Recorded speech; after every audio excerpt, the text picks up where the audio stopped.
The world is facing an alarming shortfall in collective action. In the past, I attended this forum to share insights on microcredit. Today, I stand before you in a different capacity, representing a Bangladesh that underwent a historical transformation in July-August last year.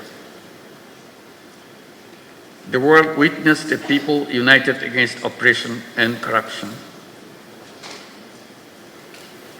Our youth and citizens demonstrated exceptional resolve and strength to redefine the future of Bangladesh. To restore public trust, we have initiated critical reforms. Independent commissions have been launched to reform the electoral system, judiciary, civil administration, law enforcement. These reforms, when implemented, will bring about fundamental transformation for our nation. Excellencies, as we build a new Bangladesh, we face multiple challenges which are shared by other Asian countries. In particular, global financial market instability, political uncertainties, diplomatic tensions, and trade disruptions create volatility. Rising interest rates and debt servicing costs are deepening Asia's debt crisis. Despite global commitments to the 2030 agenda, progress is slow. Only 24% of SDG targets have been met. Developing Asian countries face an SDG financial gap of 2.5% to $4 trillion annually. Beyond SDG financing, Asia also needs large-scale investments in infrastructure and economic diversification through responsible financing. Food security is under increasing pressure. Rising prices of essential commodities are straining household budgets, especially for low-income families. Climate change and natural disasters are exacerbating this crisis. The strengthening food supply chain is essential. Energy security is critical, especially for net importing developing countries. Energy supply disruptions drive inflation, economic instability, and debt distress. We must find sustainable energy solutions and scale up investments in renewables. Investing in health and education is critical and crucial for human capital development. A well-educated, skilled workforce drives economic growth and innovation. Countries that invest in universal healthcare see better economic productivity. Digital education, vocational training must be expanded to equip our youth for the jobs of the future. Distinguished audience, our civilization is at risk as we continue to embrace self-destructive economic values. The dominant economic model thrives on limitless consumption. It justifies over-extraction of resources and environmental degradation in the name of growth. We must shift towards sustainable economic models that prioritize people and the planet over the profit. The climate crisis poses an existential threat to humanity. In Asia-Pacific region, climate disaster-related economic losses are already enormous, which is equivalent to $65 billion. Climate vulnerable countries like Bangladesh are forced to divert resources towards disaster response, limiting investments in productive sectors. We need new additional accessible non-ODA non-debt creating grant-based climate finance with an equitable distribution between adaptation and mitigation. Universal access to life-saving medicines and technologies must be guaranteed. The COVID-19 pandemic was a wake-up call, highlighting deep inequalities in global health system. Asia should take a united stand in ongoing negotiation of the pandemic treaty. Rapid strides in the data-driven technology, robotics, quantum computing, artificial intelligence are shaping the world. Lower capacity and resource mobilization in Asia compared to advanced economies could further widen digital divide. Data sovereignty and security remains critical concerns. If technology evolves irresponsibly, it could pose existential risk. Asia must close the digital divide and build regional capacity in technology, innovation, and incubation. Ladies and gentlemen, Asian cultural diversity, with its rich tapestry of languages, traditions, philosophies, customs, is a testament to the resilience and creativity of human civilization.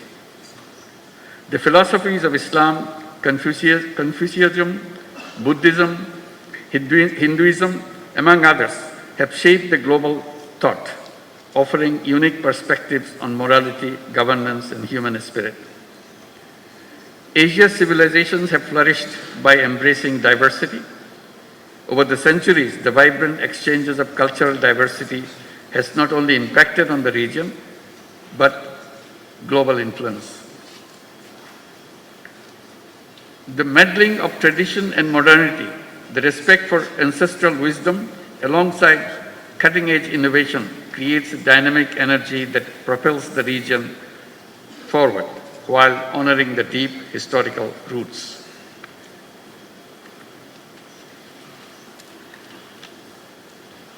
Asia's demographic dividend presents immense potential. A growing workforce, particularly young people, can drive innovations and productivity. We must provide them access to finance for entrepreneurship and sustainable solutions.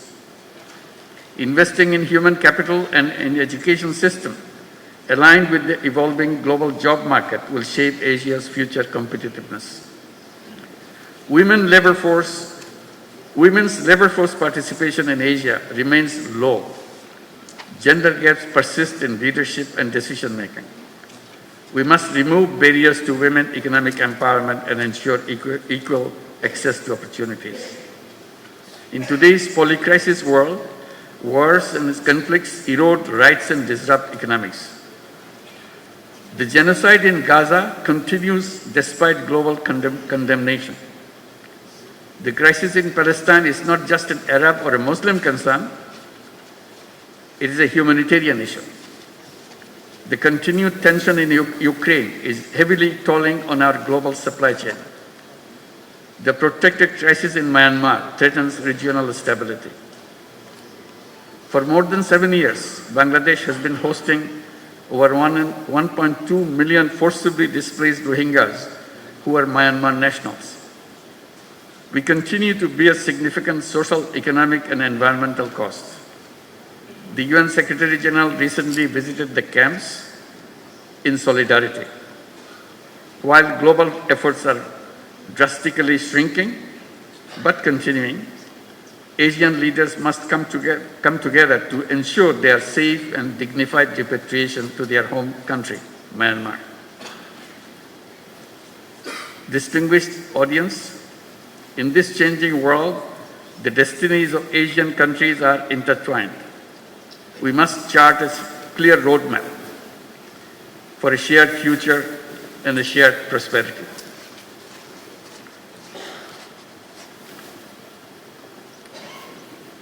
First, financial cooperation. Asia must create a sustainable financial mechanism. Regional MDBs and similar institutions should lead this effort. We need reliable funds that address our challenges and meet our growing demands. Second, trade cooperation. Asia remains one of the least integrated regions.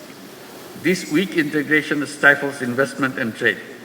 We must work to boost trade cooperation immediately. Third, food and agricultural cooperation. We must promote resource-efficient farming. Domestic production must be enhanced for food security. We need to reduce imports reliance and achieve self-sufficiency. Expanding tech-based sustainable agricultural solutions and innovations in regenerative and climate-smart farming is key. Finally, mobilizing intellectual resources and youth power must be at the center of our collective actions. We must lay the foundation for a new civilization, a self-preserving and self-reinforcing society. We must create a world of 3 zeros: zero net carbon emission, zero wealth concentration, and zero unemployment. Our economy should focus on social business, which is increasingly regarded as to chart the future of business, where innovation, purpose, and responsibility converge. Boao Forum and other similar initiatives in Asia should enhance collaboration of youth and entrepreneurs, and particularly youth entrepreneurs, to make Asia a better place for our generations to come. As I mentioned, always, every young person should grow up as a 3-0 person with zero net carbon emissions, zero wealth concentration, and zero unemployment through entrepreneurship and social business. This is the shared future we in Asia must create together. Thank you very much for your attention.